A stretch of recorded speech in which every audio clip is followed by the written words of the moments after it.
Welcome back to Good Day. Diane is on location this morning and will join us in a moment, but she's still here in spirit for this week's knit along.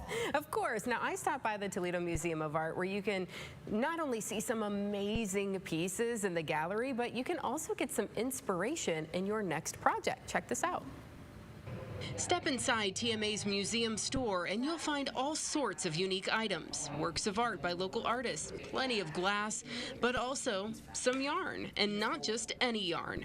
These are an exclusive for the Toledo Museum of Art, so you can only get them here. Heather Blankenship is the retail operations manager for TMA, so it's her job to keep this store stocked with items you won't find anywhere else.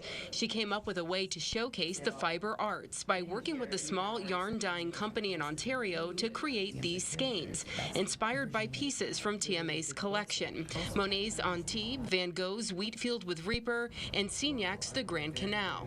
We really try to appeal to everyone in all different ways, and we're always looking for something that we find interesting and new. The yarns were created by hand dyeing them from the exact Pantone colors found in each work of art. It's a Serenity silk, 75% superwash merino, 15% cashmere, and 10% silk. It's a light fingering weight yarn, about 500 yards in the skein. It made complete sense to have something that's so creative, like working with yarn, mixed with something like the colors in paintings and quilts.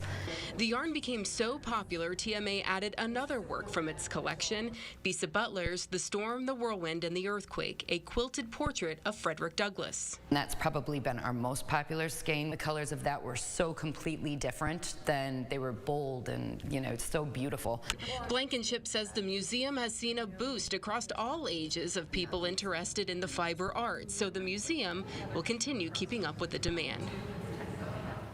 You can snatch up some of those skeins at the store in the museum. They're open Wednesdays through Sundays. You can also order them online. Maybe you want to gift them to someone, ship them. The museum store has so many great things. I know I shipped something, a piece of glass for my mom for Mother's Day, and got there. They did a great job. So maybe yarn will be the thing. But what a cool idea. Yeah, it's a great idea. I really love that piece of Frederick Douglass there, too. Yes, Bisa Butler. That was awesome. And I love the colors, too. Like, just really bringing things out. Very bold. She said that's kind of a newer acquisition for the museum. They got it within the last few years. And so they said, we have to do this yarn. And that yarn has only been available for about a year. They started this whole project about 5 years ago. But, she said that she took a long time finding the right company to do this. So they're working with a husband-wife team. Okay. They own a very small company in Ontario, so pretty close. Yeah. And she wanted to make sure that it was going to be really quality fiber in the yarn, and that I don't know if you noticed it, but in the story, that blue shawl, that was knit from one of those skeins by one of the volunteers there at the museum. Oh, wow. So it created something really beautiful.